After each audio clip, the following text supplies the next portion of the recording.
तो आज हम लोग चैप्टर नंबर 1 करेंगे और इसका मैं आपको 1.1 क्वेश्चन करवाऊंगी। ये बहुत इजी चैप्टर है, तो मैं एडिशन करवा रही हूँ और इसके मैं आपको 2 पार्ट्स करवाऊंगी। तो सबसे पहले हम लोग क्वेश्चन को रीराइट करते हैं। रीराइट करने के बाद हम लोग एंड आ गया, एंड का मतलब क्या, प्लस x + 2, एंड की जगह हम लोग लिखेंगे प्लस। प्लस के बाद क्या था 3x, वो लिखा। और फिर वेरिएबल्स को हम साथ में करेंगे 3x, और यहाँ पर भी x था और यहाँ पर 3x था, तो दोनों वेरिएबल्स सेम थे, हमने उनको साथ कर दिया x + 3x। कॉन्स्टेंट्स को अलग कर दिया, कॉन्स्टेंट क्या था 2, उसको अलग करेंगे।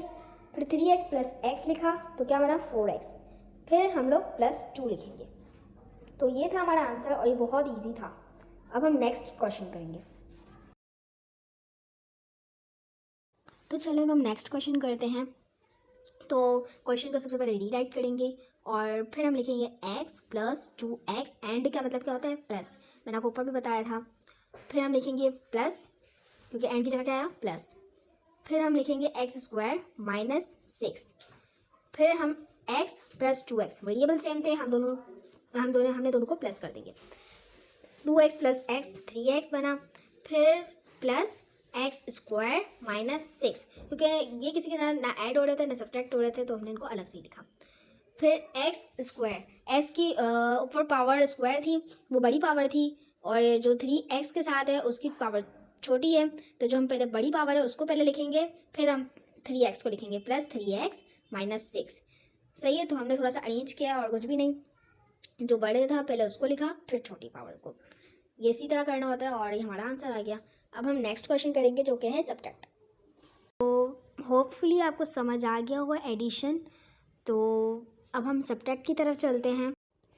पार्ट है 1.8। फ्रॉम के जो बाद वाली वैल्यू है वो हम पहले लिखेंगे, और फ्रॉम की जगह क्या आएगा माइनस, और फ्रॉम से पहले वाली वैल्यू हम बाद में लिखेंगे जो कि ब्रैकेट के साथ आएगी, क्योंकि उससे पहले माइनस है, ये लिखा। और फिर नेक्स्ट स्टेप है x + 2 - 4x, minus plus minus 4x, minus minus plus 7 आया। अब थर्ड स्टेप है x, अब वेरिएबल्स को साथ में कर देंगे, -4x, और यहाँ पर x था तो हम दोनों को साथ में लिखेंगे, x - 4x, इनको साथ में लिखेंगे, सेम वेरिएबल्स थे इसलिए हमने साथ में लिखा। और कॉन्स्टेंट्स को साथ में लिखेंगे, 2 + 7 ये साथ में लिखेंगे। तो बड़ी नंबर था -4x, तो बड़े नंबर की साइन आएगी माइनस, और प्लस माइनस किया तो -3x आया। फिर 2 + 7 9। तो ये था आंसर, छोटा सा आंसर था। इस चैप्टर में छोटे ही आंसर हैं, बड़े नहीं हैं। और अब हम नेक्स्ट पार्ट करेंगे। तो मैंने आप लोग को ये सब्जेक्ट का एक पार्ट करवा दिया 1.8। अब इसी तरीके से हम लोग दूसरा पार्ट भी करेंगे, तो वो है 1.12। तो जैसे हमने पहले किया था कि हमने फ्रॉम के बाद वाली वैल्यू को पहले लिखा था, तो वैसे ही करना है। और फिर हम क्या करेंगे, फ्रॉम की जगह क्या आ जाएगा माइनस। फिर हम लोग फ्रॉम से पहले वाली जो वैल्यू है उसको पहले लिखेंगे, बाद में लिखेंगे ब्रैकेट के साथ, क्योंकि इससे पहले है माइनस।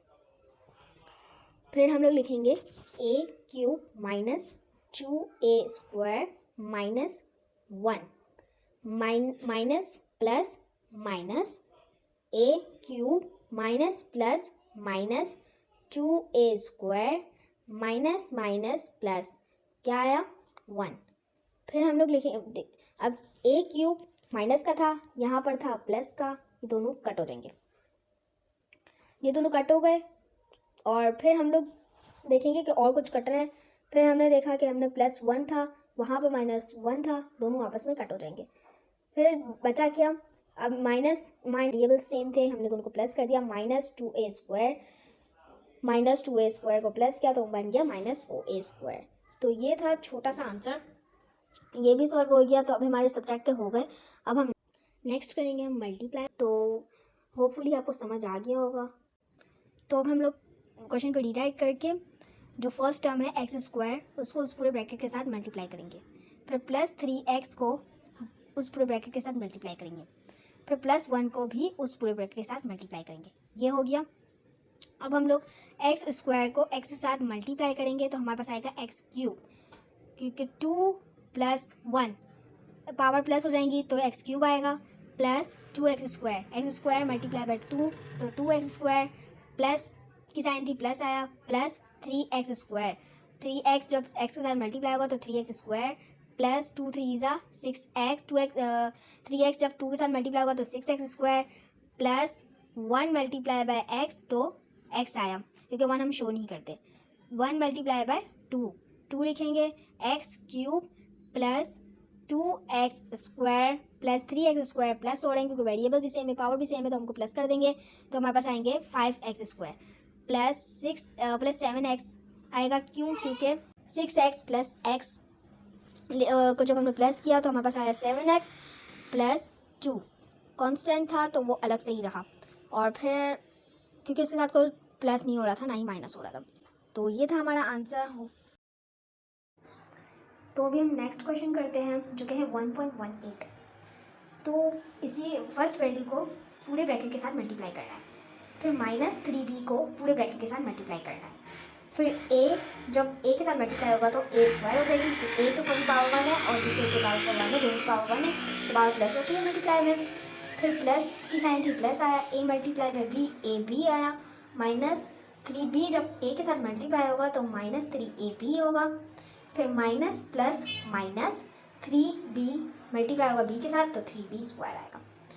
फिर a², अब वेरिएबल सेम थे, ए बी था और उसमें भी -3ab था तो हम लोग माइनस करेंगे, यहाँ आपस में माइनस हो सकते थे। बड़ी वेरिएबल की साइन, बड़े नंबर की साइन आएगी तो माइनस किए तो -2ab आया। जब हमने माइनस किया 3ab को -3ab को ab के साथ तो -2ab आया। फिर हम लोग करेंगे -3b² एज इट इज़ आ जाएगा क्योंकि वो ना किसी के साथ कट भी नहीं रहा तो एज इट इज़ आएगा और आगे सॉल्व नहीं हो सकता। तो होपफुली आपको वीडियो अच्छी लगेगी, अगर अच्छी लगी तो लाइक करें, शेयर करें, सब्सक्राइब करें।